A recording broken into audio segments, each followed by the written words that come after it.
Yourself, please introduce yourself to Good afternoon, everyone. Good evening. My name is Bev Willis, and I have lived in the city of Ann Arbor for 48 years and love local history. I am a graphic and exhibit designer, originally from Washington, D.C., and graduated from the University of Michigan School of Art. Currently, I serve as the administrator for the Washtenaw County Historical Society at the Museum on Main Street, and also serve on the boards of the Ann Arbor Historical Foundation, Serafina Ideation, and the African American Cultural and Historical Museum of Washtenaw County. I'm really happy to be here and look forward to working with everyone. Thank you. Fantastic. Thank you. Welcome. Thank you. All right. We'll now move on to roll call. Ms. Thatcher, will you please call the roll? Commissioner Quijano. Commissioner Fortner. Here. Commissioner Rockland. Here. Commissioner Willis. Here. Commissioner White. Here. Commissioner Epperson. Here. Commissioner Ross. You have a quorum. Thank you, Ms. Thatcher. Now move on to item C, approval of the agenda. Are there any additions, deletions, or changes to tonight's agenda? Just one point of interest for anyone watching. Our city Legistar system is on the fritz, and they're trying to fix it as we speak. It's possible that people out there trying to log into it won't be able to find it, but our meeting packet is posted on the HDC website at a2gov.org/HDC, like Historic District Commission, and you can find all the information that's in Legistar for this meeting right there on the website for tonight. Great. Thank you. No other changes to the agenda. Seeing no objection, the agenda is approved as presented and amended. On to item D, public comment. This is an opportunity for persons to speak for up to 3 minutes about an issue that is not listed as a public hearing on this agenda. To comment on such other preservation matters, please call 877-853-5247 or 213-338-8477 and enter meeting ID pound 978-6401-4515. Kristen, do we have any callers for public comment? Yes, caller ending in 534. You can address the HDC.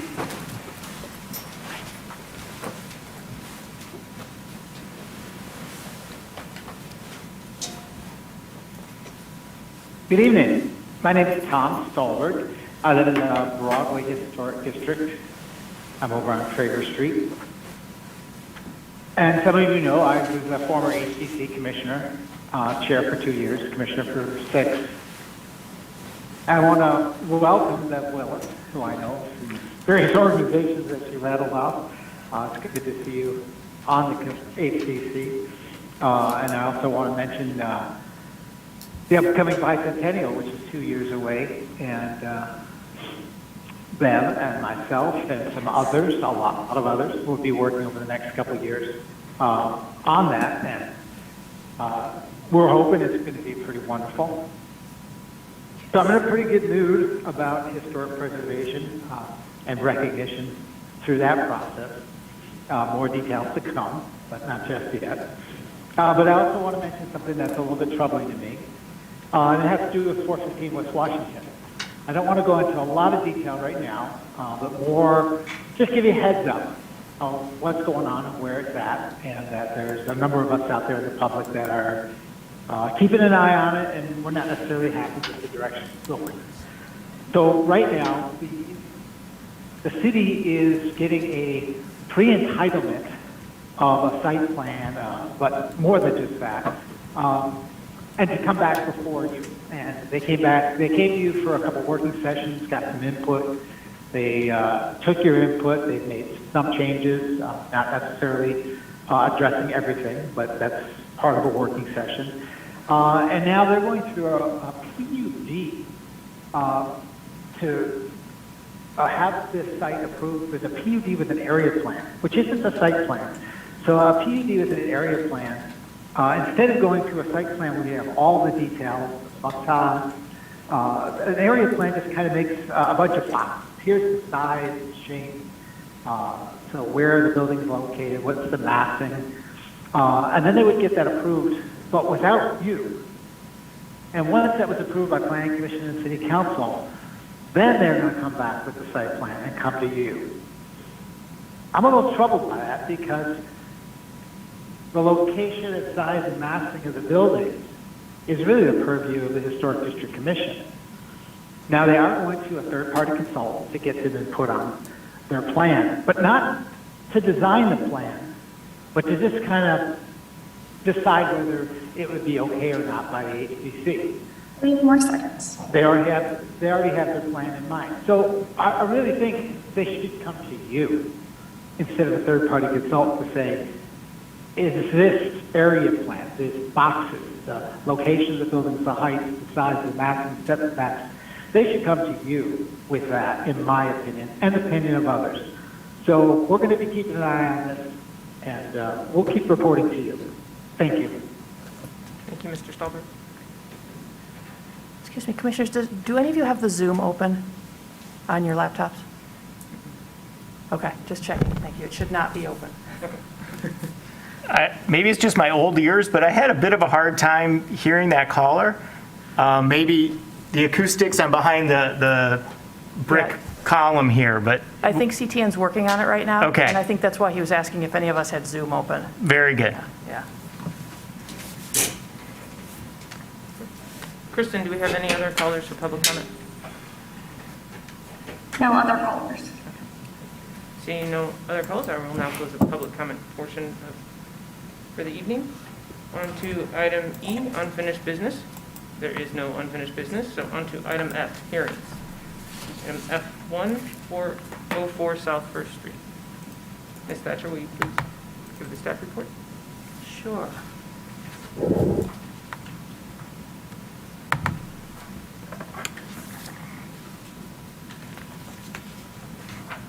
Okay, here we go. All right, 404 South First Street is in the Old West Side Historic District. This is a distinctive two-story home that was first occupied by Carl Sanzi, a mechanical engineer, and printer Richard Hawthorne in 1917.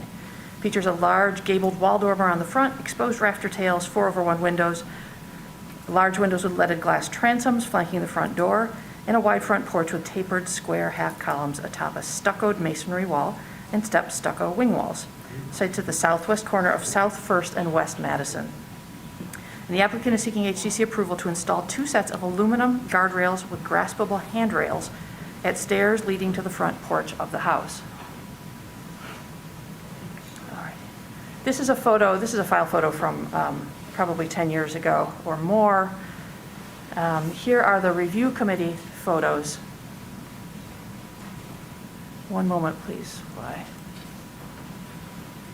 arrange my screen so I can see the pictures too. Okay. So a little bit of backstory on this.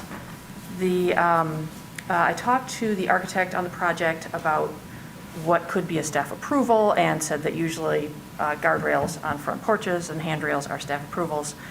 And then the contractor went ahead and installed something that I couldn't staff approve before their building permits were issued and before we had an HDC application. Now we have the application. They're here tonight. The applicant is zooming in with us. The thing about the handrails that were installed, the guardrails are perfectly acceptable. They're an upper rail, a lower rail. They have balusters in between.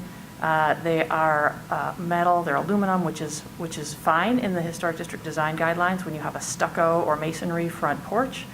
And the way that they're situated inside these wing walls is perfectly appropriate. The trouble that I had was with the large looping returns on the graspable handrail that's required by the Americans with Disabilities Act.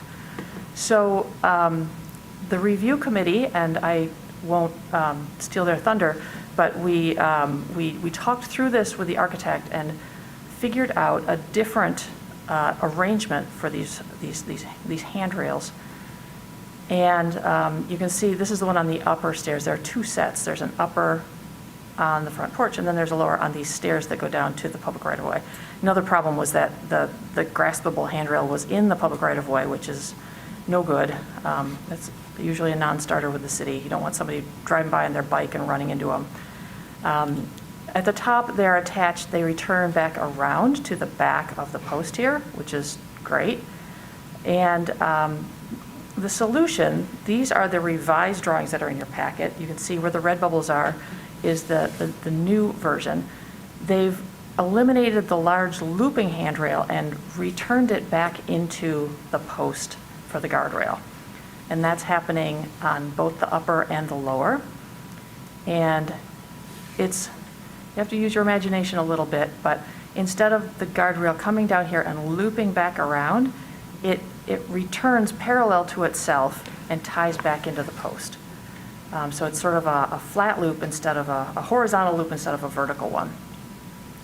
And on the rail closest to the street, they're returning that one in a manner that is allowed as a hardship because they can't extend out into the public right-of-way. So it's being tied into the post in a different way, but directly into it, I believe. These are the old drawings. I don't want to show you those. Yeah, that just comes down and terminates into the post here. So with that modification, this will still extend down, but it'll loop back around itself. So you know, they'll still have a tail sticking out at the ends, but I think that'll be much less obtrusive than with the loopiness here. And from the Secretary of Interior standards, number 1 says a property will be used as it was historically or given a new use that requires minimal change to its distinctive materials, features, spaces, and spatial relationships. And number 9 says new additions, exterior alterations, or related new construction shall not destroy historic materials that characterize the property. The new work shall be differentiated from the old and shall be compatible with the massing, size, scale, and architectural features to protect the historic integrity of the property and its environment. Number 10 says new additions and adjacent or related construction will be undertaken in such a manner that if removed in the future, the essential form and integrity of the historic property will be unimpaired. From the Secretary of Interior's guidelines for additions, it's recommended to design new additions in a manner that makes clear what's historic and what's new, and to not design new work that's so that the size and scale are out of proportion and thus diminish the historic character of the building. From the Ann Arbor Historic District Design Guidelines, it doesn't have the typical appropriate and not appropriate list, but it does say specifically that where a porch rail is solid masonry and the historic steps are flanked by stepped masonry sidewalls, which is the case here, metal brackets supporting a round painted wood rail are appropriate. Whether this choice will work depends on the height of the flanking walls, and other solutions may be acceptable, but will require the prior approval of the Historic District Commission. So here we are. That pretty much wraps up my staff report. I do believe that the work as modified is very appropriate, and I think that it's a good resolution to a problem, and yeah, they have staff support. Thank you. Thank you, Ms. Thatcher. Commissioners Fortner and Rothman, I believe, are on the review committee. Would you like to give your staff report, please? Yeah, not much to add to the staff report. The as installed were very commercial looking and not in keeping with the residential nature of the neighborhood, even though that particular building is zoned for commercial use. And clearly the lower loop went into the right-of-way, which I think allowed for the exception that the modification shows. So I think, again, with the modifications, they'll be appropriate. Yeah, I think just to restate probably exactly what you just said, that this is in a residential neighborhood. The zoning is commercial, but the use had been residential previously, but now the use was being changed to an office use, and that was why there was a need for these. I guess looking at it was the kind of review meeting where the thing is already built, so that's always makes them a little different, but it was already there. So we were really reacting to not so much the site, but in fact the installation itself, and it was the nature of the ADA looping that would probably be maybe okay in a different setting that seemed very out of just not compatible with this setting, if there was a better way to do it. One other thing to note is maybe your eyes aren't fooling you. The colors of the guardrail and balustrade are different than the handrail, just slightly. And then, I think that we were able to come up with, you can see what the architect presented there seems like was resolving all the issues that we had seen on site. Thank you. Commissioner Rockland? Would the applicant please unmute your microphone, turn on your video if possible, and provide your name and address for the record. You'll have up to 5 minutes to speak if you have anything you'd like to add to the staff report or review committee report. Hello, my name is Rob Davis, Angelini Associates Architects, and I'm representing clients Chuck and Mary Albright on this 404 South First. Pretty much believe that the issues at hand have been already kind of put forward by the commission. I appreciate the time on site to kind of discuss it and figure out a solution that seemed to work, that appeased both building code, ADA code, and as much as we could, the HDC guidelines. As also as previously stated, this installation was more or less a funneling of ADA code that kind of dictated that we needed to be turrets, we need them to be a certain height, and they needed to be a certain width apart. So kind of based off of more or less what is required by law was dictating the design more than the aesthetic in this case. But again, with the recommendations and the discussion on site, I feel like we've been able to achieve both the ADA requirements and make it look a little more residential in nature, as best as we could, all things considered. Again, this is kind of one of those situations where, again, it's a residential house, historically zoned, and also commercially zoned. And now the use will be changed to commercial. So it's kind of like this red herring that didn't really fit into any of the pre-existing conditions or codes. So again, I appreciate just a common sense approach to try and make it work and appease both all sets of codes and the historic guidelines as best as we could. Thank you. Commissioners, do you have any questions for the applicant? Not seeing any. Actually, I have a quick question for Sure. the applicant. So can you explain which aspects of the railing, of the handrails, which aspects are aluminum versus Trex? Yeah, so the Trex aspect is the ADA attachment. Technically they're the same company, they were bought out. So we have, so the Timber Tech Impressions rail, that's the one that has the posts and the top and bottom rail. And then Trex, which is a subsidiary of Timber Tech, is the ADA attachment. And the reason for that was to achieve kind of like the graspability, the 1.5 inch separation from the top rail and the continuity that again is required by ADA. Gotcha. So I guess in this picture, the candy canes would be what are the Trex. And again, those, although the brand is Trex, it's painted aluminum. Okay, so it's not a composite material cladding? It is not. No, everything Okay. here is painted aluminum. Gotcha, so that's just the brand, it's not like speaking to the Correct, material? yeah. Okay, gotcha, thank you. Yep. No questions? I'll now open the public hearing for this item. This is an opportunity for persons to speak for up to 3 minutes about this application. Public comment may be made by calling 877-853-5247 and entering meeting ID 978-6401-4515. Kristen, do we have any callers for public comment? There are no callers. We'll close the public comment portion. And let's see. Is there a commissioner that would like to make a motion? Commissioner Fortner? Let me ask staff, is the amendment included in the as proposed, or do I need to add that to the? You should add that. So add the word as amended somewhere. Yeah, Thank you. as amended in the proposal. Application. I move that the commission issue a certificate of appropriateness for the application at 404 South First Street, a contributing property in the Old West Side Historic District, to install 2 sets of aluminum guardrails with graspable handrails at stairs leading to the front porch of the house as amended in the application.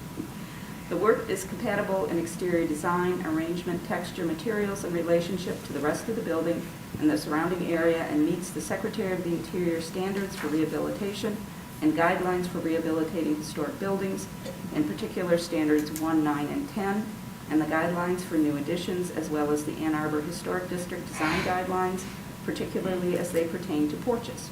Support. Moved by Commissioner Fortner, seconded by Commissioner White. Is there discussion on the motion?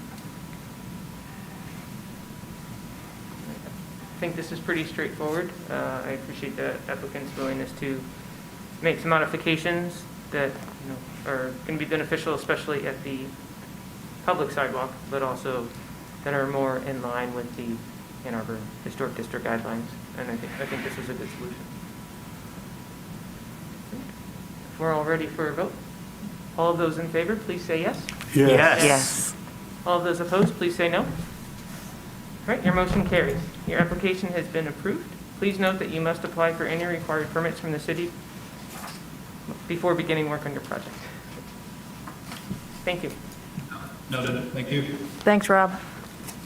Yeah, thank you. We'll now move on to items F2 and F3. These are for public hearing only. I will open the public hearing for both items at the same time. So F2 is 524 South First Street, and item F3 is 301 North Fifth Avenue. By way of explanation, these are items that came in while I was ill a couple of weeks ago, and I missed so much work that I just put them on the agenda because it had to be published the day I came back, and then they weren't complete. But we advertised the public hearing, so we have to go through this formality. Thank you for that explanation. Kristen, do we have any public or callers for public comment? There are no callers. I will now close the public hearing portion for these hearings F2 and F3. Thank you. And we can move on to item G, new business. Election of officers. The nomination committee of the Historic District Commission has selected the chair for Ann Arbor is Anna Epperson. Vice chair is David Rockland. And secretary is Jessica Chiano. The election, since you began this position, it was Evans Hall left on June 21st. It will be considered your first term in the office. You may continue no more than 2 consecutive terms. Okay? Okay. We have a, Is there any, that's the slate. Is there any nominations from the floor? Hearing none, with no objections, you're elected, all of you. thank you, Commissioner White. All right. On to item H, minutes. Were the December 9th minutes included in the packet? I have, They're online at least. Okay. You can get, the link was active with the minutes muted. Yes, the link was active. do you all want to vote on those, approving those minutes tonight, or do you want to wait until the next meeting? I have not Everybody reviewed get them. Yeah. I would seen them. select to Okay, move okay. them to the next Then- meeting if there's no objection. Okay, that was a Legistar problem, so Okay. let's hold off on those until next All right.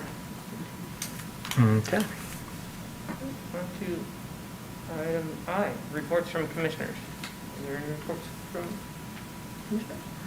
Hey, everybody, would you do your best to talk right into the microphone with these masks on? It's going to make it hard for people to hear. Thank you. No reports. On to item J, assignments. For review committee on March 7th at noon for the March 10th regular meeting. believe I can probably do that.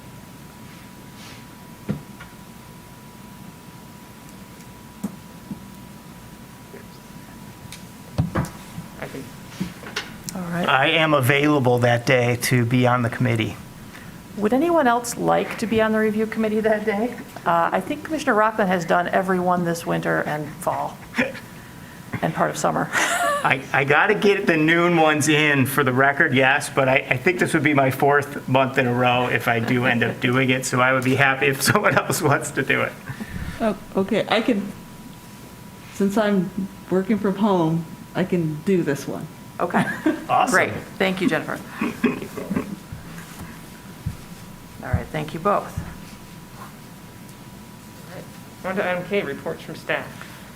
There is a staff activities report. I can't think of anything exciting. If you saw anything that you have questions about on that report or clarification on, I'm happy to provide that.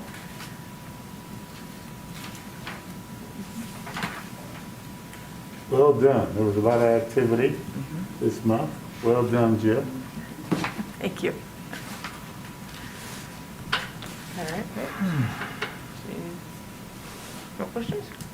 We'll move on to item L, concerns of commissioners. Is there a concern any commissioner would like to share? Moving on through. Communications. Are there any communications to the HDC? Nope, none this month. All right, now we're down to adjournment. I now adjourn this February 10th historic, what was that? Without objection. Without objection.